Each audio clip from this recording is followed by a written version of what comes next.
ನಾಡಿನ ಸಮಸ್ತ ಮಹಾಜನತೆಗೆ ವಿಶ್ವಗುರು ಬಸವಣ್ಣನವರ 889ನೇ ಬಸವ ಜಯಂತಿಯ ಹಾರ್ದಿಕ ಶುಭಾಶಯಗಳು. Den network cable, Arunodaya entertainment private limited, RS digital, RS communication, ಸುದ್ದಿ ಸಮಯ ಸುದ್ದಿವಾಹಿನಿ, ಏಕ್ತಾ ಫೌಂಡೇಶನ್ ವತಿಯಿಂದ ಶುಭಾಶಯಗಳನ್ನು ಕೋರ್ತಾ ಇದ್ದೇವೆ. ಅಕ್ಷಯ ತೃತೀಯ ವೈಶಾಖ ಮಾಸದ ಈ ಶುಭ ದಿನದಂದು ನಾಡಿನ ಜನತೆಗೆ ಭಗವಂತನು ಆಯುಷ್ಯ, ಆರೋಗ್ಯ ಮತ್ತು ಸಮೃದ್ಧಿಯನ್ನು ದಯಪಾಲಿಸಲಿ ಎಂದು ಏಕ್ತಾ ಫೌಂಡೇಶನ್ ಅಧ್ಯಕ್ಷರಾದ ಶ್ರೀ ರವೀಂದ್ರ ಸ್ವಾಮಿಯವರು ಶುಭವನ್ನು ಹಾರೈಸಿದ್ದಾರೆ. ಅಲ್ಲದೆ ಮಹಾಮಾನವತಾವಾದಿ ಜಗಜ್ಯೋತಿ ಬಸವೇಶ್ವರರ ಜಯಂತಿ ಶುಭಾಶಯಗಳನ್ನು ಕೋರಿದ್ದಾರೆ. ನಮಸ್ಕಾರ, ಸುದ್ದಿ ಸಮಯಕ್ಕೆ ಸ್ವಾಗತ. ಇದು ಲೋಕಲ್ ಎಕ್ಸ್ಪ್ರೆಸ್. ನಾನು ಮಹಾರುದ್ರ ಡಾಕುಳಿಗೆ. ಇದೀಗ ಮುಖ್ಯಾಂಶಗಳು. 3 ದಿವಸಗಳ ಬಸವ ಜಯಂತಿ ಉತ್ಸವಕ್ಕೆ ಬೀದರ್ ರಂಗಮಂದಿರದಲ್ಲಿ ಚಾಲನೆ. ಬಸವಣ್ಣ ಎಂದರೆ ಎತ್ತಲ್ಲ, ವಚನ ಸಾಹಿತ್ಯ ರಕ್ಷಣೆಯಲ್ಲಿ ಫಗು ಹಳಕಟ್ಟಿಯವರ ಪಾತ್ರ ಹಿರಿದು ರಂಜಾನ್ ದರ್ಗಾ. ಕರ್ನಾಟಕ ರಾಜ್ಯ ಕಟ್ಟಡ ನಿರ್ಮಾಣ ಕಾರ್ಮಿಕರ ಸಂಘದ ವತಿಯಿಂದ ವಿಶ್ವ ಕಾರ್ಮಿಕ ದಿನಾಚರಣೆ. ಲೇಬರ್ಸ್ ಎಂದರೆ ದೇಶ ಕಟ್ಟುವ ಶ್ರಮಜೀವಿಗಳು. ರವೀಂದ್ರ ಕೊಳ್ಳೂರ್. ಕರ್ನಾಟಕ ರಾಜ್ಯ ಹಜ್ ಕಮಿಟಿ ಅಧ್ಯಕ್ಷರಾದ ಶ್ರೀ ರೌಫುದ್ದೀನ್ ಕಚೇರಿವಾಲೆ ಅವರಿಂದ ಪತ್ರಿಕಾಗೋಷ್ಠಿ. ಈ ಬಾರಿ 82,000 ಜನರು ಭಾರತದಿಂದ ಹಜ್ ಯಾತ್ರೆಗೆ ಹೋಗುತ್ತಿರುವ ಕುರಿತು ಮಾಹಿತಿ. ಹಾರೂರ್ಗೇರಿ ಬಸವೇಶ್ವರ ಮಂದಿರದಲ್ಲಿ ಬಸವ ಜಯಂತಿ ನಿಮಿತ್ತ ಮಹಿಳೆಯರಿಂದ ವಚನ ಪಠಣ ಹಾಗೂ ಮಹಾಪ್ರಸಾದ ಕಾರ್ಯಕ್ರಮ. ವಿಶೇಷ ಪಲ್ಲಕ್ಕಿ ಉತ್ಸವ ಹಾಗೂ ಡೊಳ್ಳು ಕುಣಿತ ಆಯೋಜನೆ. ಬಸವರಾಜ್ ಪಾಟೀಲ್, ಹಾರೂರ್ಗೇರಿ. ವಾರ್ತೆಗಳ ವಿವರ. ಒಂದು ಕಾಲದಲ್ಲಿ ಬಸವಣ್ಣ ಎಂದರೆ 4 ಕಾಲಿನ ಎತ್ತು ಎಂದು ಲಿಂಗಾಯತರು ತಿಳ್ಕೊಂಡಿದ್ರು. ಆದರೆ ವಚನ ಸಂಗ್ರಹಣ ಪಿತಾಮಹ ಫಗು ಹಳಕಟ್ಟಿಯವರು ವಚನ ಸಾಹಿತ್ಯವನ್ನು ಸಂಗ್ರಹ ಮಾಡಿ ಅದರ ಮಹತ್ವವನ್ನು ಮನೆ ಮನಗಳಿಗೆ ತಲುಪಿಸಿ ಬಸವಣ್ಣ ಎಂದರೆ ವಚನಕಾರ, ಇಷ್ಟಲಿಂಗದ ಜನಕ ಎಂಬುದನ್ನು ತಿಳಿಸಿಕೊಟ್ರು. ಸೂಫಿ ಸಂತರು ಬಂದ ನಂತರ ಹಳಕಟ್ಟಿಯವರು ಜನ್ಮ ತಾಳಿದರೂ ಕೂಡ ಬಸವಾದಿ ಶರಣರ ವಚನಗಳನ್ನು ಹಾಗೂ ಮಹಾಮನೆಯ ಪರಿಕಲ್ಪನೆಯನ್ನು ಜನತೆಗೆ ತಿಳಿಸಿಕೊಟ್ಟಿದ್ದಾರೆ ಎಂದು ಖ್ಯಾತ ಸಾಹಿತಿ ರಂಜಾನ್ ದರ್ಗಾ ಅವರು ನುಡಿದರು. 889ನೇ ಬಸವ ಜಯಂತಿಯನ್ನು 3 ದಿವಸಗಳ ಕಾಲ ನಗರದಲ್ಲಿ ಹಮ್ಮಿಕೊಳ್ಳಲಾಗಿದ್ದು, ಮೊದಲನೇ ದಿವಸದ ಕಾರ್ಯಕ್ರಮದಲ್ಲಿ ಉಪನ್ಯಾಸವನ್ನು ನೀಡುತ್ತಾ ಹೇಳಿದರು.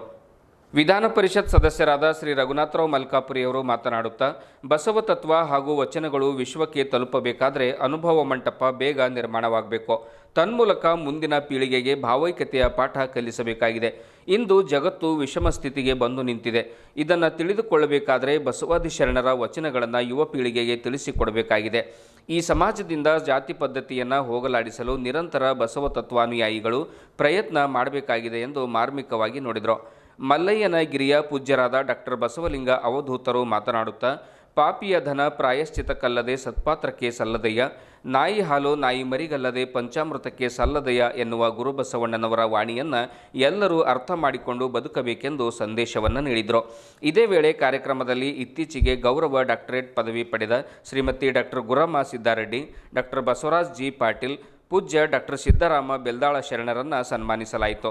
ಕಾರ್ಯಕ್ರಮದಲ್ಲಿ ಬಸವ ಜಯಂತಿ ಉತ್ಸವ ಸಮಿತಿ ಕಾರ್ಯಾಧ್ಯಕ್ಷರಾದ ಸೂರ್ಯಕಾಂತ್ ನಾಗಮಾರಪಳ್ಳಿ, ಹಿರಿಯ ಪತ್ರಕರ್ತರಾದ ಶಿವಶರಣಪ್ಪ ವಾಲಿ, ಬುಡಾ ಅಧ್ಯಕ್ಷರಾದ Babu Vali, doctor Shailendra Beldale, Basavaraj Patil Harurgeri, Gurunath Kolluru, doctor Vaijinath Kamathane, Somashekhar Patil Gadgi, doctor Rajneesh Vali, Virupaksha Gadgi, Basavaraj Dhannur ಸೇರಿದಂತೆ ಅನೇಕರು ಉಪಸ್ಥಿತರಿದ್ದರು. ಇವತ್ತು ನೆಮ್ಮದಿಯಿಂದ ನಾವು ಬಾಳ್ಬೇಕು ಅಂದರೆ ಬಸವ ತತ್ವ ಮತ್ತು ಬಸವಣ್ಣನ ವಚನಗಳು ಅದು ಬೀದರ್ ಜಿಲ್ಲೆಗೆ, ಕರ್ನಾಟಕ ರಾಜ್ಯಕ್ಕೆ, ಭಾರತ ದೇಶಕ್ಕೆ ಸೀಮಿತ ಆಗದೆ ಇದು ವಿಶ್ವಕ್ಕೆ ವ್ಯಾಪಿಸಬೇಕು. ಈ ಬಸವ ತತ್ವ, ಬಸವಣ್ಣನ ವಚನಗಳು ವಿಶ್ವಕ್ಕೆ ತಲುಪಬೇಕು ಅಂದರೆ ನಮ್ಮ ಆಧುನಿಕ ಅನುಭವ ಮಂಟಪ, ನಮ್ಮ ಅನುಭವ ಮಂಟಪದ ಅಧ್ಯಕ್ಷರಂತ ಪರಮ ಪೂಜ್ಯ ಬಸವಲಿಂಗ ಪಾಟೀಲ್ ಒಂದು ಸಹಕಾರದೊಂದಿಗೆ all road should come to Basava Kalyan. It is Basava Kalyan Karnataka. ನಾನು ಯಾಕೆ ಈ ಮಾತನ್ನು ಹೇಳ್ತಾ ಇದ್ದೀನಿ ಅಂದರೆ,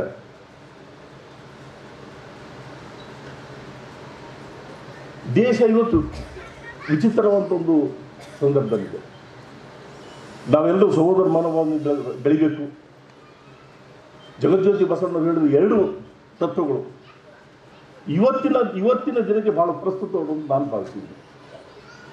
ಒಂದು ಕೈಲಾಸ ಬಸವ ತತ್ವದ ಕುರಿತು ಇದ್ದಾರೆ. ಅವರು ಬಸವಣ್ಣನವರ ಕುರಿತು ಬರೆಯುವಾಗ 19ನೇ ಶತಮಾನದಲ್ಲಿ ಬಸವಣ್ಣ ಅಂದರೆ ಎತ್ತು ಅಂತ ತಿಳ್ಕೊಂಡಿದ್ರು ಲಿಂಗಾಯತರು. ವಚನ ಪಿತಾಮಹ, ವಚನ ಸಂಕಲನ ಸಂಪಾದನಾ ಪಿತಾಮಹ ಅಂತ ಕರೆಸಿಕೊಳ್ಳುವ ನಮ್ಮ ಭಾಳ ಅದ್ಭುತವಾದ ಕೆಲಸವನ್ನು ಮಾಡಿದ್ದಾರೆ. 12ನೇ ಶತಮಾನದ ಯಾವ ಶರಣರಿಗಿಂತಲೂ ಕಡಿಮೆ ಇಲ್ಲದಂಥ ಫಗು ಹಳಕಟ್ಟಿಯವರು ಈ ಸೂಫಿ ಸಂತ ಬರೆದ 80 ವರ್ಷಗಳ ನಂತರ ಜನ್ಮ ತಾಳಿದ್ದಾರೆ. ಬಸವಣ್ಣನವರ ತತ್ವವನ್ನು, ದರ್ಶನವನ್ನು, ಮಹಾಮನೆಯ ಪರಿಕಲ್ಪನೆಯನ್ನು 19ನೇ ಶತಮಾನದಲ್ಲಿ ಹಿಡಿದಿಟ್ಟ ಶ್ರೇಯಸ್ಸು ಆ ಸೂಫಿ ಸಂತ ಗುರು ಖಾದ್ರಿ ಪೀರ ಅವರಿಗೆ ಸಲ್ತದೆ.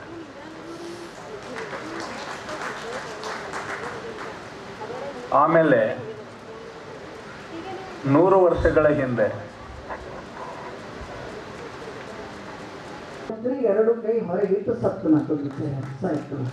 ಅದಕ್ಕೆ ನಾನು ನಿಮಗೆ ಹೇಳ್ತೀನಿ, ಪಾಪಿಯ ಧನ ಪ್ರಾಯಚಿತ್ತಕ್ಕಲ್ಲದೆ ಸತ್ಪಾತ್ರಕ್ಕೆ ಸಲ್ಲದಯ್ಯ, ನಾಯಿ ಹಾಲು ನಾಯಿ ಮರಿಗಲ್ಲದೆ ಪಂಚಾಮೃತಕ್ಕೆ ಸಲ್ಲದಯ್ಯ. ಎಷ್ಟು ಗೊತ್ತಾಯ್ತು ಸಾಕು, ಭಾಳ ಏನು ದೊಡ್ಡದು ಬೇಕಾಗಿಲ್ಲ. ನೀವು ಇವತ್ತೇನು ಬಸವ ಜಯಂತಿ ಉತ್ಸವ ಸಮಿತಿಯವರು ಏನು ನನಗೇನು ಕರೆಸಿದ್ರಲ್ಲ, ನಿಮ್ಮೆಲ್ಲರಿಗೂ ನಾನು ಚಿರಋಣಿಯಾಗಿರ್ತೀನಿ. ನಾನೇನಷ್ಟು ದೊಡ್ಡ ಮನುಷ್ಯ ಅಲ್ಲ, ಅದು ನನಗೆ ಇಲ್ಲಿ ತನಕ ಕರೆಸಿಲಿಕ್ಕೆ ನಿಮ್ಮೆಲ್ಲರಿಗೆ ಒಬ್ಬೊಬ್ಬರ ಹೆಸರಂತೂ ಹೇಳಿಕ್ಕಾಗಲ್ಲ. ಎಲ್ಲರ ಹೆಸರು ಬಸವಣ್ಣನ ಹೃದಯಾಂತರಾಳದಲ್ಲಿ ಅದಂತ ನಂಬಿಕೊಂಡು, ಬಸವನೆಂದರೆ ಪಾಪ ದೇಶಗೆಟ್ಟಿ ಹೋಗುವುದು, ಬಸವನ ಪಾದವ ನಂಬಿದ ಭಕ್ತರ. ಯಾಕೆ ಪದ ನಂಬೇಕಂದ್ರೆ ಬಸವಣ್ಣವ್ರ ಪಾದ, ಬಸವಣ್ಣ ಮೂರ್ತಿ ಅಲ್ಲ, ಯಾವ ಮನುಷ್ಯ. ಅದಕ್ಕೆ ಗುರು ತುಮ್ ಕುರ್ತೆ ಹುಂ ಕುರ್ತೆ ಗುರು ಸಾಲಿಗೆ ಭಾಷಣ ಅರಣ್ಯ ನಿರ್ಜಲೆ ದೇಶೆ ಸಂಭವೇ ಬ್ರಹ್ಮ ರಾಕ್ಷಸ ಅನನ್ಯ ಚಿಂತೆಯಂತೋ ಮಾಂ ಯಜನ ಪರಿಪಾಸತೆ ದೇಶ ನಿತ್ಯವಿತ್ತಾನಾಂ ಯೋಗಕ್ಷೇಮ ವಾಹ್ಮ್ಯಂ. ಇದೆಲ್ಲ ಭಗವಂತೆಲ್ಲ ಹೇಳ್ಕೊತ ಬರ್ತಾನೆ. ಅದು ನಾನು ಕನ್ಫ್ಯೂಷನ್ ಆಗಿ ಇಡಂಗಿಲ್ಲ. ಒಂದು ಮಾತು ಹೇಳ್ತೀನಿ, ಯಾರು ಬಸವಣ್ಣನವ್ರ ಪಾದ ನಂಬುತ್ತಾರೋ ಅವ್ರಿಗೇನು ಕಡಿಲಿಕ್ಕಿಲ್ಲ, ಮುಂದೂ ಬೆಳೆಯಂಗಿಲ್ಲ. ಕರ್ನಾಟಕ ರಾಜ್ಯ ಕಟ್ಟಡ ನಿರ್ಮಾಣ ಕಾರ್ಮಿಕರ ಸಂಘ ಬೀದರ್ ಹಾಗೂ ಉತ್ತರ ಕರ್ನಾಟಕ ಕಟ್ಟಡ ನಿರ್ಮಾಣ ಮತ್ತು ಇತರೆ ಕೂಲಿ ಕಾರ್ಮಿಕರ ಟ್ರಸ್ಟ್ ವತಿಯಿಂದ ನಗರದ IMA ಹಾಲ್ನಲ್ಲಿ ವಿಶ್ವ ಕಾರ್ಮಿಕರ ದಿನಾಚರಣೆ ಹಮ್ಮಿಕೊಳ್ಳಲಾಗಿತ್ತು. ನಗರದ ಜನವಾಡ ರಸ್ತೆಯ ವಾಟರ್ ಟ್ಯಾಂಕ್ನಿಂದ ಅಂಬೇಡ್ಕರ್ ವೃತ್ತ, ಶಿವಾಜಿ ವೃತ್ತ, ಹರಳಯ್ಯ ವೃತ್ತ ಮಾರ್ಗವಾಗಿ IMA ಹಾಲ್ ತಲುಪಿದ ರ್ಯಾಲಿಯು ಅಲ್ಲಿ ಸಭೆ ಸೇರಿ ಕಾರ್ಯಕ್ರಮವನ್ನು ನಡೆಸಿದರು.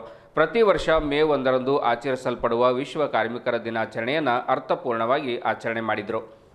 ಕರ್ನಾಟಕ ರಾಜ್ಯ ಕಟ್ಟಡ ನಿರ್ಮಾಣ ಕಾರ್ಮಿಕರ ಸಂಘದ ಜಿಲ್ಲಾಧ್ಯಕ್ಷರಾದ ರವೀಂದ್ರ ಕೊಳ್ಳೂರ್ ಅವರು ಮಾತನಾಡಿ, ಕಾರ್ಮಿಕರು ಎಂದರೆ ಶ್ರಮಜೀವಿಗಳು. ಹೆಮ್ಮೆಯಿಂದ ನಾವು ಕಾರ್ಮಿಕರು ಎಂದು ಹೇಳಿಕೊಳ್ಳಬೇಕು. ಸರ್ಕಾರವು ಕೂಡ ಕಾರ್ಮಿಕರಿಗೆ ಇಂದು ಹಲವಾರು ಸೌಲಭ್ಯಗಳನ್ನು ಒದಗಿಸಿಕೊಟ್ಟಿದೆ. ಆಕಸ್ಮಿಕ ಮರಣಕ್ಕೆ ಪರಿಹಾರ, ಮಹಿಳೆಯರಿಗೆ ಧನ ಸಹಾಯ, ವಿಪತ್ತು ಸಂದರ್ಭದಲ್ಲಿ ಪರಿಹಾರ, ಹೀಗೆ ಹಲವಾರು ಸೌಲಭ್ಯಗಳನ್ನು ನೀಡುತ್ತಿರುವ ಸರ್ಕಾರಕ್ಕೆ ಧನ್ಯವಾದಗಳನ್ನು ತಿಳಿಸಿದರು. ಅಲ್ಲದೆ ಕಾರ್ಮಿಕರು ಲೇಬರ್ ಕಾರ್ಡ್ಗಳನ್ನು ಹೆಚ್ಚು ಮಾಡಿಸಿಕೊಳ್ಳಬೇಕು. ತನ್ಮೂಲಕ ಸರ್ಕಾರಿ ಸೌಲಭ್ಯಗಳನ್ನು ಸದುಪಯೋಗ ಪಡೆದುಕೊಳ್ಳಬೇಕೆಂದು ತಿಳಿಸಿದರು. ಇದೇ ವೇಳೆ ಸಂಘದ ಪದಾಧಿಕಾರಿಗಳಾದ ಸ್ವಾಮಿದಾಸ್ ದೊಡ್ಡೆ, ಅಶೋಕ್ ಚೊಂಡಿ, ಧನರಾಜ್ ದೊಡ್ಡೆ, ಬಾಲಾಜಿ ಸೇರಿದಂತೆ ಇತರರು ಉಪಸ್ಥಿತರಿದ್ದರು. ಕಾರ್ಮಿಕ ದಿನಾಚರಣೆ 137ನೇ ಇದು ಅಂಗವಾಗಿ ನಾನು ರವೀಂದ್ರ ಕೊಳ್ಳೂರ್ ಅಂತ ಜಿಲ್ಲಾಧ್ಯಕ್ಷ. ಕಾರ್ಮಿಕರು ಹಲವಾರು ಸವಲತ್ತುಗಳು ಇದೆ. ಆ ಸವಲತ್ತುಗಳು ಎಲ್ಲ ಕಾರ್ಮಿಕ ಬಂಧುಗಳು ತಗೋಬೇಕು. ಅದೇ ರೀತಿ ಇವತ್ತಿನ ದಿವಸ ಒಂದು ಕಾರ್ಮಿಕರು ಅಂದರೆ ಒಂದು ದೊಡ್ಡ ಹಬ್ಬ ಹಂಗ ಒಂದು ಇದು ಮಾಡಬೇಕು. ಎಲ್ಲ ಕಾರ್ಮಿಕರು ಇವತ್ತಿನ ದಿವಸ ಕೆಲಸ ಮಾಡಬಾರ್ದು. ಎಲ್ಲರೂ ಒಂದು ಸಹಕಾರ ಕೊಟ್ಟು ಒಂದು ರ್ಯಾಲಿ ಮುಖಾಂತರ ಎಲ್ಲ ಒಂದು ಒಳ್ಳೆ ರೀತಿಯಲ್ಲಿ ಒಂದು ನಮ್ಮ ಲೇಬರ್ ಡೇ ಹಬ್ಬ ಒಂದು ವಿಶ್ವದಾಗ ತಿಳಿಬೇಕು, ಏನು ಬೆಸ್ಟ್ ಮಾಡ್ತಾರೋ ಎಂಬ ಬೀದರ್ ಡಿಸ್ಟ್ರಿಕ್ಟ್ಗಳಿಗೆಲ್ಲ ತಿಳಿಬೇಕು. ಅದೇ ರೀತಿ ನಮ್ಮ ಕಾರ್ಮಿಕ ಮಂಡಳಿಯಿಂದ ನಮ್ಮ ಕಾರ್ಮಿಕರಿಗೆ ಏನೇನು ಸೌಲಭ್ಯಗಳು ಅಂತಂದರೆ ಹಲವಾರು ಸೌಲಭ್ಯಗಳಲ್ಲ. ಮದುವೆಗೆ 50,000 ರೂಪಾಯಿ ಕೊಡ್ತಾ ಇದ್ದಾರೆ. ಅದೇ ರೀತಿ ಆಕಸ್ಮಿಕ ಏನಾರ ಡೆತ್ ಆಯಿತು ಅಂದ್ರೆ 5 ಲಕ್ಷ ರೂಪಾಯಿ ಕೊಡ್ತಾ ಇದ್ದಾರೆ. ಅದೇ ರೀತಿ ಕಿಡ್ನಿ ಫೇಲ್ ಆಯಿತು ಅಂದ್ರೆ ರೊಕ್ಕ ಕೊಡ್ತಾ ಇದ್ದಾರೆ. ಅದೇ ರೀತಿ ಹೆಣ್ಮಗಳಿಗೆ ಡೆಲಿವರಿ ಆಯಿತು ಅಂದ್ರೆ 15,000-30,000 ರೂಪಾಯಿ ಕೊಡ್ತಾ ಇದ್ದಾರೆ. ಹಲವಾರು ಕಾರ್ಮಿಕರಿಗೆ ಸೌಲಭ್ಯಗಳು. ಅದೇ ರೀತಿ ನಮ್ಮ ಕರ್ನಾಟಕ ನಮ್ಮ ಕಾರ್ಮಿಕ ಸಚಿವರಿಗೆ ನಾನು ತುಂಬ ಧನ್ಯವಾದ ಹೇಳ್ತೀನಿ. ಅದೇ ರೀತಿ ಬರುವಂಥ ಇನ್ನೂ ಸೌಲಭ್ಯಗಳು ಕಾರ್ಮಿಕರಿಗೆ ಕೊಡಬೇಕಂತ ನಾನು ಎಲ್ಲ ಕಾರ್ಮಿಕ ವತಿಯಿಂದ ನಾನು ಮನವಿ ಮಾಡ್ಕೊಡ್ತೀನಿ. ಅದೇ ರೀತಿ ನಮ್ಮ ಎಲ್ಲ ಕಾರ್ಮಿಕ ಬಂಧುಗಳಿಗೆ ಏನಂತಂದ್ರೆ ನಿಮ್ಮ ಕಡ್ಡಾಯ ಕಾರ್ಡ್ ಮಾಡಿಸ್ಕೋಬೇಕು, ಕಾರ್ಮಿಕ ಲೇಬರ್ ಕಾರ್ಡ್ ಮಾಡಿಸ್ಕೋಬೇಕು. ಮಾಡಿಸ್ಕೊಂಡು ಅದ್ರ ಪ್ರತಿ ವರ್ಷ ಪ್ರತಿ 3 ವರ್ಷ ರಿನ್ಯೂವಲ್ ಮಾಡಿಸ್ಕೊಂಡು ಕರ್ನಾಟಕ ರಾಜ್ಯ ಹಜ್ ಕಮಿಟಿ ಅಧ್ಯಕ್ಷರಾದ ಶ್ರೀ ರೌಫೋದ್ದೀನ್ ಕಚೇರಿವಾಲೆ ಅವರು ಬೀದರ್ನ ಹಳೆಯ ನಗರದಲ್ಲಿರುವ ಚೌಬಾರ ಸಮೀಪದ ಮಸ್ಜಿದ್ನಲ್ಲಿ ಪತ್ರಿಕಾಗೋಷ್ಠಿಯನ್ನು ಕರೆದಿದ್ದರು. ಈ ಗೋಷ್ಠಿಯನ್ನು ಉದ್ದೇಶಿಸಿ ಮಾತನಾಡಿದ ಅವರು, ಈ ಬಾರಿ ಭಾರತದಿಂದ ಸುಮಾರು 82,000 ಇಸ್ಲಾಂ ಬಂಧುಗಳು ಹಜ್ ಯಾತ್ರೆಯನ್ನು ಕೈಗೊಂಡಿದ್ದಾರೆ. ಒಟ್ಟು ಪ್ರತಿ ವರ್ಷ 1,60,000ಕ್ಕೂ ಹೆಚ್ಚು ಜನರು ಹೋಗ್ತಾ ಇದ್ರು. ಆದರೆ ಕೋವಿಡ್ ನಿಮಿತ್ತ ಅರ್ಧ ಜನರ ಪ್ರಯಾಣ ಕಡಿತ ಮಾಡಲಾಗಿದೆ. ವ್ಯಾಕ್ಸಿನೇಷನ್ ಸಮಸ್ಯೆ, ಕೋವಿಡ್ ಸಮಸ್ಯೆ, ವಯಸ್ಸಿನ ಸಮಸ್ಯೆಗಳ ಕಾರಣ ಹಲವಾರು ಜನರ ಅರ್ಜಿ ತಿರಸ್ಕೃತಗೊಂಡಿವೆ. ಸಮಯ ಕಡಿಮೆ ಇರೋದರಿಂದ ಹಜ್ ಕಮಿಟಿಯ ಮುಖ್ಯ ಕಾರ್ಯನಿರ್ವಹಣಾಧಿಕಾರಿಗಳಾದ ಶೇಖ್ ಯಾಕೂಬ್ ಅವರ ನೇತೃತ್ವದಲ್ಲಿ ಡ್ರಾ ಮಾಡಲಾಗಿದೆ. ಕರ್ನಾಟಕದಿಂದ ಒಟ್ಟು 2,752 ಜನರು ಹಜ್ ಯಾತ್ರೆಗೆ ಆಯ್ಕೆಯಾಗಿದ್ದಾರೆ ಎಂದು ಸಮಗ್ರವಾಗಿ ಮಾಹಿತಿಯನ್ನು ನೀಡಿದರು. ಪ್ರಮುಖರಾದ ಶ್ರೀ ಸೈಯದ್ ಮನ್ಸೂರ್ ಅಹಮದ್ ಖಾದ್ರಿಯವರು ಮಾತನಾಡುತ್ತಾ, 2 ವರ್ಷಗಳಿಂದ ಕೊರೋನಾ ನಿಮಿತ್ತ ಹಜ್ ಯಾತ್ರೆಗೆ ತೊಡಕಾಗಿತ್ತು. ಈ ವರ್ಷ ಹಜ್ ಯಾತ್ರೆ ಕೈಗೊಂಡಿರುವ ಯಾತ್ರಿಕರಿಗೆ ನಮ್ಮ ಅಂಜುಮನ್ ಕಡೆಯಿಂದ ಹಾಗೂ ಹಜ್ ಕಮಿಟಿ ವತಿಯಿಂದ ಶುಭವನ್ನು ಕೋರುತ್ತಿದ್ದೇನೆ ಎಂದರಲ್ಲದೆ, ಕೇವಲ ಒಂದೇ ವಾರದಲ್ಲಿ ಹಜ್ ಯಾತ್ರೆ ಕುರಿತು ಆದೇಶ ಹೊರಡಿಸಲಾಗಿತ್ತು. ಅರ್ಜಿಗಳು ಬಂದವು, ಅವುಗಳಲ್ಲಿ ಡ್ರಾ ಕೂಡ ನಡೆಸಲಾಯಿತು. ಕೇವಲ 3 ದಿವಸಗಳಲ್ಲಿ ಹಣ ಕೂಡ ಪಾವತಿ ಮಾಡಬೇಕಾಗಿದೆ. ಒಟ್ಟು 2 ಇನ್ಸ್ಟಾಲ್ಮೆಂಟ್ನಲ್ಲಿ ಹಣ ಪಾವತಿ ಮಾಡಬೇಕಾಗಿದೆ. ಸದ್ಯ 81,000 ರೂಪಾಯಿ ಸರ್ಕಾರಕ್ಕೆ ಹಣ ಭರಿಸಬೇಕು. ಬಳಿಕ ಪ್ರಯಾಣ ಮಾಡುವ ಕುರಿತು ಖಾತ್ರಿಯಾದ ನಂತರ ಉಳಿದ ಹಣ ಭರಿಸತಕ್ಕದ್ದು. ಮೆಡಿಕಲ್ ಸರ್ಟಿಫಿಕೇಟ್, ಪಾಸ್ಪೋರ್ಟ್ ಹಾಗೂ ಕೋವಿಡ್ ವ್ಯಾಕ್ಸಿನೇಷನ್ ಇಂಜೆಕ್ಷನ್ ತೆಗೆದುಕೊಂಡ ಕುರಿತು ಸಮಗ್ರ ಮಾಹಿತಿ ಸರ್ಕಾರಕ್ಕೆ ಒದಗಿಸಿದ ನಂತರವೇ ಪ್ರಯಾಣದ ಕುರಿತು ನಿರ್ಧಾರವಾಗುತ್ತದೆ ಎಂದು ಹಜ್ ಯಾತ್ರೆ ಕುರಿತು ಸಮಗ್ರ ಮಾಹಿತಿಯನ್ನು ನೀಡಿದರು. ಇದೇ ವೇಳೆ ಹಲವು ಇಸ್ಲಾಂ ಮುಖಂಡರು ಪತ್ರಿಕಾಗೋಷ್ಠಿಯಲ್ಲಿ ಪಾಲ್ಗೊಂಡಿದ್ದರು. बिस्मिल्लाहिर्रहमानिर्रहीम। सभी को सलाम, आदाब, नमस्कार। आज की इस प्रेस कॉन्फ्रेंस में कर्नाटक स्टेट हज कमेटी को सलाम को जो इस 2022 में जो हज यात्री हज के लिए जाने वाले हैं, आज उसका खुरा यानी कि ड्रा हुआ है। वो ड्रा एक्चुअली कर्नाटक स्टेट विधानसभा में होना था, जिसमें आज हमारे मुख्यमंत्री बसवराज बोम्मई जी और हमारे हज और वफ़ के मंत्री शशिकला जले जी और हमारे ईओ सरफराज जी और मेंबर्स उस कार्यक्रम में उपस्थित होना था।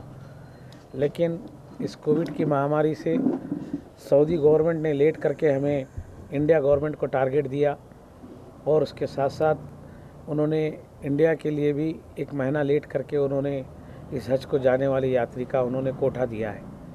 तो पिछले 6 दिन पहले हमें इंडिया गवर्नमेंट को कोटा मिला है, जिसमें 82,000 यानी कि 82,000 लोग इंडिया से हज को जाने वाले हैं, जो पिछले हमारे पास 1,60,000 के ऊपर जाते थे।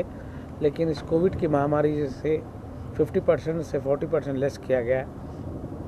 उसके साथ साथ कर्नाटक स्टेट का जो हमारे हज यात्री यहाँ कर्नाटक से जाते थे, वो लगभग 6 से 6,500 लोग जाते थे और एप्लीकेशंस भी हमारे लगभग 25,000 के आसपास एप्लीकेशन आते थे। लेकिन इस कोविड महामारी कोरोना की वजह से अभी हमें एप्लीकेशन भी कम आए थे, जहाँ एज का डिफरेंस था और दूसरा जो वैक्सीनेशन का उस तरह का कुछ कंडीशंस सऊदी गवर्नमेंट ने इंडिया गवर्नमेंट को दिया था। तो यहाँ के लोग इस साल एप्लीकेशन भी कम डाले थे, जिसमें कर्नाटक स्टेट से जो एप्लीकेशन आए थे 4,235 4,235 हमें एप्लीकेशन आए थे, जिसमें हमें सऊदी गवर्नमेंट ने जो कर्नाटक को टारगेट दिया है इंडियन गवर्नमेंट 2,752 2,752 का हमें कोटा मिला था। तो उसके साथ साथ आज उस कोटे का हमें खुरा करना था, जिसमें ड्रा करना था। वो ड्रा एक्चुअली कर्नाटक जो विधानसभा बैंक्वेट हॉल में होना था, वो नहीं हो पाया क्योंकि टाइम कम रहने की वजह से हम लोग बॉम्बे के हज कमेटी गवर्नमेंट ऑफ इंडिया वहाँ पे इसका खुरा हुआ, जिसमें हमारे सीईओ चीफ एग्जीक्यूटिव ऑफिसर जनाब शेख याकूब साहब थे, उनके नेतृत्व में ये ड्रॉ किया गया है। अभी कुछ ही देर पहले कर्नाटक स्टेट का लगभग 2,752 लोगों का ड्रा हुआ है। वो 2,752 लोगों के लिए मैं एक कर्नाटक स्टेट हज कमेटी का चेयरमैन होते हुए उनको बहुत बहुत मुबारकबाद देता हूँ और शुभकामनाएं देता हूँ कि उनका हज अच्छे से हो, हंसी खुशी आए और हंसी खुशी से वापस आए। और अभी जो बीदर में ये जो कार्यक्रम करने का जो मौका मिला, कल हम ईद बनाने जा रहे हैं, ईद उल फितर। मैं इसके लिए भी पूरे कर्नाटक के और ऑल इंडिया के सभी मुस्लिम भाइयों को और हर समाज के लोगों को इस ईद की मुबारकबाद देता हूँ, क्योंकि ईद का समय रहने की वजह से हम लोग इस कार्यक्रम नहीं कर पाए। और इस कार्यक्रम का मैं अनाउंसमेंट हमारे बीदर की अंजुमन खादिमुल हुज्जाज जिस कमेटी है, काफ़ी सालों से इस कमेटी काम कर रही है, उसका मैं भी मेंबर हूँ। और हमारे जो है सेक्रेटरी साहब मंसूर अहमद कादरी साहब हैं, और भी हमारे प्रेसिडेंट सेक्रेटरीज मेंबर्स वगैरह हैं। तो मैं बड़ा भाग्यशाली हूँ कि इस हज का 2022 का मैं यहीं से एप्लीकेशन को लॉन्च किया था, यहीं से एप्लीकेशन हमने स्टार्ट किए थे। और इत्तेफाक से ये मौका भी मिला कि हम उस खुराक का यहाँ से हमने उसका डिक्लेरेशन दे रहे हैं, यानी कि जो खुराक में जो ड्रा में जो लोग उठे 2752 लोग, वो इसी अंजुमन खादिम हुज्जाज से मैं उस लिस्ट को अनाउंस कर रहा हूँ। वो लिस्ट 2752 पूरे कर्नाटक स्टेट के हाजियों की है, जिसमें बीदर के जो हाजी है वो लगभग 62 कवर्स, हमें 60 कवर्स जो होते हैं, उसके साथ साथ 137 हाजी पिलग्रिम्स को सेलेक्ट हुआ है, उसकी भी लिस्ट मैंने यहाँ पे लॉन्च किया हूँ। और कर्नाटक स्टेट का भी मैं इस लिस्ट को अनाउंस कर रहा हूँ। और 2022 का अभी हज का जो अमाउंट भरना है 81,000, इमीडिएटली वो अमाउंट भरना है। और हमारे यहाँ के अंजुमन खादिम हुज्जाज के सेक्रेटरी उसके बारे में डिटेल्स बताएंगे कि कैसे कैसे हाजी को अमाउंट भरना है, कौन से टाइम में ट्रेनिंग लेना है, कौन से टाइम में उनको वैक्सीनेशन लेना है और कैसे उनके कार्यक्रम करना है। लेकिन बहुत शॉर्ट टाइम हमें मिला है इस वक्त, क्योंकि कोविड की वजह से सऊदी गवर्नमेंट एक हमें लेट करके टारगेट दी, दूसरा इंडियन गवर्नमेंट में भी हमारे सेंट्रल की हज कमेटी हाल ही में एक अबू बकर साहब जो है हमारे नेशनल हज कमेटी के चेयरमैन बने हैं, और उस वजह से भी हमें काफ़ी देरी हुई है। लेकिन अल्हम्दुलिल्लाह हम इस बात की कोशिश करेंगे कि ऑल इंडिया हज कमेटी और कर्नाटक स्टेट हज कमेटी गुज़िश्ता 2 सालों से हज जैसी मुक़द्दस फरीज़ा बाकी रह गया था। कोविड की महामारी की वजह से 2 साल से हज नहीं हो पा रहा था। इस मरतबा अल्हम्दुलिल्लाह ये मौका सभी लोगों को मिल रहा है। सभी लोगों के लिए बड़ी खुशी का दिन है, ख़ास तौर से उन तमाम के लिए जिनका सिलेक्शन हो चुका है। मैं अंजुमन की तरफ से और स्टेट हज कमेटी की तरफ से तमाम मुंतखबशुदा आज़मीन हज को उनके हज के सिलेक्शन पर उनको मुबारकबाद देता हूँ। सबसे अहम बात जो यहाँ कहने की है वो ये कि बिल्कुल कम टाइम में ये सब काम हो रहा है। सिर्फ 6 दिन पहले जो है ना कोटा अलाट किया गया और आज ड्रा हो गया, और फर्स्ट इंस्टॉलमेंट भरने की लास्ट डेट 6 मई है, यानी सिर्फ 4 दिन का टाइम मिला है। उसमें भी कल फिर छुट्टी है, इसलिए सिर्फ 3 दिन के अंदर इन लोगों को पैसे भरना है। यकीनी तौर पर बहुत दिनों से लोग जो है ना इंतज़ार कर रहे थे, इसलिए सब अपने अपने पैसे वगैरह रेडी रखे होंगे और बहुत मुमकिन है कि वो भर देंगे। तो 6 तारीख के अंदर आप तमाम लोगों को फर्स्ट इंस्टॉलमेंट 81,000 आप लोगों को जमा कराना है। उसके बाद जो है ना फिर दूसरा इंस्टॉलमेंट या टोटल कितना खर्च आएगा, ये हज कमेटी पूरा फॉरेन एक्सचेंज को देखने के बाद और फ़्लाइट्स के रेट्स वगैरह देखने के बाद और जो है ना वहाँ अकोमोडेशन का काम करने के बाद फिर जो है ना सेकंड इंस्टॉलमेंट का डिक्लेरेशन देगी। तब जो है ना बाकी का जो अमाउंट रहता है भरना रहेगा। इसलिए अभी 81,000 रुपये पर हेड आप लोगों को जो है ना भरने का है, पहली बात। दूसरी बात, आप लोग अपने साथ एक जो है ना डिक्लेरेशन देने का है। यहाँ पर हज कमेटी की यहाँ पर फॉर्म है, वो फॉर्म में आप डिक्लेरेशन देना और साथ में साथ आप अपना ओरिजिनल पासपोर्ट जमा करा देना है और वाइट बैकग्राउंड के फ़ोटोग्राफ्स के साथ 3 फ़ोटोग्राफ्स वाइट बैकग्राउंड के आपको साथ में देना है। और उसके साथ साथ medical screening and fitness certificate, ये बहुत ज़रूरी है, ये भी आपको उसके साथ लगाना है। यहाँ बीदर के लोग अंजुमन खादिमुल हुज्जाज से रुजू होंगे, वो किस तरह से सर्टिफिकेट हासिल करना है ये सब यहाँ पर बता दिया जाएगा। Medical screening and fitness certificate साथ में लगाना है और बाद में इंजेक्शन लेने के बाद जो है ना फिर जो है ना कार्रवाई होगी। और सभी हाजी के लिए ये ज़रूरी है कि वो कोविड के 2 वैक्सीनेशन कंप्लीट करे हुए रहना, उसके बगैर वो जा नहीं सकते। इसलिए मैं आप तमाम लोगों से ख्वाहिश करूँगा कि जो कुछ भी आपको मालूमात लेना है, कहना है, आप लोग जो है ना अंजुमन के ऑफिस पर आएँ और आकर यहाँ पर मालूमात लें। अंजुमन के सारे ये बैठे हुए जितने लोग हैं। ಸುದ್ದಿ ಸಮಯದಲ್ಲಿ ಇದೀಗ ಚಿಕ್ಕದೊಂದು ವಿರಾಮ.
ವಿರಾಮದ ನಂತರ ಮತ್ತೆ ಸುದ್ದಿ ಸಮಯ ವಾರ್ತೆಗಳಿಗೆ ಸ್ವಾಗತ. ವಿಶ್ವಗುರು ಜಗಜ್ಯೋತಿ ಬಸವಣ್ಣನವರ 889ನೇ ಬಸವ ಜಯಂತಿ ಉತ್ಸವದ ನಿಮಿತ್ತ ಬೀದರ್ ನಗರದ ಹಾರೂರ್ಗೆರೆ ಬಸವೇಶ್ವರ ಮಂದಿರದಲ್ಲಿ ಇಂದು ಮಹಿಳೆಯರಿಂದ ವಚನ ಪಠಣ ಹಾಗೂ ಖಾಂಡ್ ಮಹಾಪ್ರಸಾದ ಆಯೋಜನೆ ಮಾಡಲಾಗಿತ್ತು. ಸಾವಿರಾರು ಭಕ್ತರು ಮಹಾಪ್ರಸಾದವನ್ನು ಸವಿದು ಧನ್ಯರಾದರು. ಹಾರೂರ್ಗೆರೆ ಓಣಿಯ ಮಹಿಳೆಯರು, ಹಿರಿಯರು ಹಾಗೂ ಯುವಕರು, ಮಕ್ಕಳು ಒಗ್ಗಟ್ಟಿನಿಂದ ಪ್ರತಿ ವರ್ಷ 2 ದಿವಸಗಳ ಕಾಲ ಅದ್ಧೂರಿಯಾಗಿ ಹಾಗೂ ಅರ್ಥಪೂರ್ಣವಾಗಿ ಬಸವ ಜಯಂತಿಯನ್ನು ಆಚರಣೆ ಮಾಡ್ತಾರೆ. ಬಸವ ಜಯಂತಿ ದಿವಸ ಬೆಳಿಗ್ಗೆ ವಿಶೇಷವಾಗಿ ವಿಶ್ವಗುರು ಬಸವೇಶ್ವರರ ಪೂಜೆ, ಪಲ್ಲಕ್ಕಿ ಉತ್ಸವ ಜರುಗುತ್ತದೆ. ಜಿಲ್ಲೆಯಲ್ಲಿ ಬಸವೇಶ್ವರರ ಪಲ್ಲಕ್ಕಿ ಉತ್ಸವ ಜರುಗುವುದು ಕೇವಲ ಹಾರೂರ್ಗೆರೆಯಲ್ಲಿ ಮಾತ್ರ ಎಂಬುದು ಇಲ್ಲಿನ ವಿಶೇಷ. ಅಲ್ಲದೆ ಮೆರವಣಿಗೆಯಲ್ಲಿ ವಿಶೇಷ ಡೊಳ್ಳು ಕುಣಿತ ಜರುಗಲಿದೆ ಎಂದು ಮಂದಿರದ ಅಧ್ಯಕ್ಷರಾದ ಶ್ರೀ ಬಸವರಾಜ್ ಪಾಟೀಲ್ ಹಾರೂರ್ಗೆರೆಯವರು ತಿಳಿಸಿದ್ದಾರೆ. ಇದೇ ವೇಳೆ ಕೀರ್ತಿ ಪಾಟೀಲ್, ಶ್ರೀಮತಿ ಶಾಂತಾದೇವಿ ಬಿರಾದಾರ್ ಸೇರಿದಂತೆ ಅನೇಕರು ಕಾರ್ಯಕ್ರಮದಲ್ಲಿ ಉಪಸ್ಥಿತರಿದ್ದರು. ನಾಡಿನ ಜನತೆಗೆ ಹಾಗೂ ದೇಶದ ಎಲ್ಲ ಜನತೆಗೆ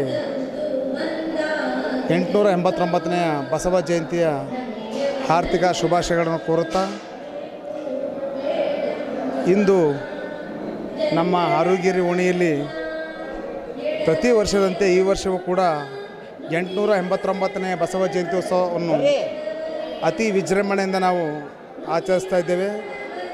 ಈ ಒಂದು ವಿಜೃಂಭಣೆಯನ್ನು ಇವತ್ತು ನಾವು ಒಂದು ಮಹಾಪ್ರಸಾದದ ಮೂಲಕ, ಅಂದರೆ ಖಾಂಡ್ ಮೂಲಕ ನಾವು ಇವತ್ತು ನಮ್ಮ ಬಸವ ಸಮಿತಿ ಹಾರೂರ್ಗೆರೆ ವತಿಯಿಂದ ಚಾಲನೆ ನೀಡಿದ್ದು, ಇವತ್ತಿನ ಈ ಒಂದು ಬಸವ ಜಯಂತಿ ಉತ್ಸವ ನಿಮಿತ್ತವಾಗಿ ನಾವು ಅಂದರೆ ನಾಳೆ ಬಸವ ಜಯಂತಿ ನಿಮಿತ್ತ ಮುಂಜಾನೆ 7 ಗಂಟೆಗೆ ಹಾರೂರ್ಗೆರೆಯ ಬಸವೇಶ್ವರ ಮಂದಿರದಿಂದ ಪಲ್ಲಕ್ಕಿ ಹಾಗೂ ಡೊಳ್ಳು ಇನ್ನಿತರ ಒಂದು ನೃತ್ಯಗಳೊಂದಿಗೆ ನಾವು ಬಸವೇಶ್ವರ ಮಂದಿರದಿಂದ ಹಾದು ಗಾಂಧಿಗಂಜ್ ಬಸವೇಶ್ವರ ಮಂದಿರ ಹಾಗೂ ಬೊಮ್ಮಡೆ ಸರ್ಕಲಿಂದ ಬಸವೇಶ್ವರ ವೃತ್ತಕ್ಕೆ ಹೋಗಿ ಅಲ್ಲಿಂದ ಮತ್ತೆ ಹಾರೂರ್ಗೆರೆಗೆ ಬಂದು ಸಮಾಪ್ತಿಗೊಳ್ಳುತ್ತದೆ.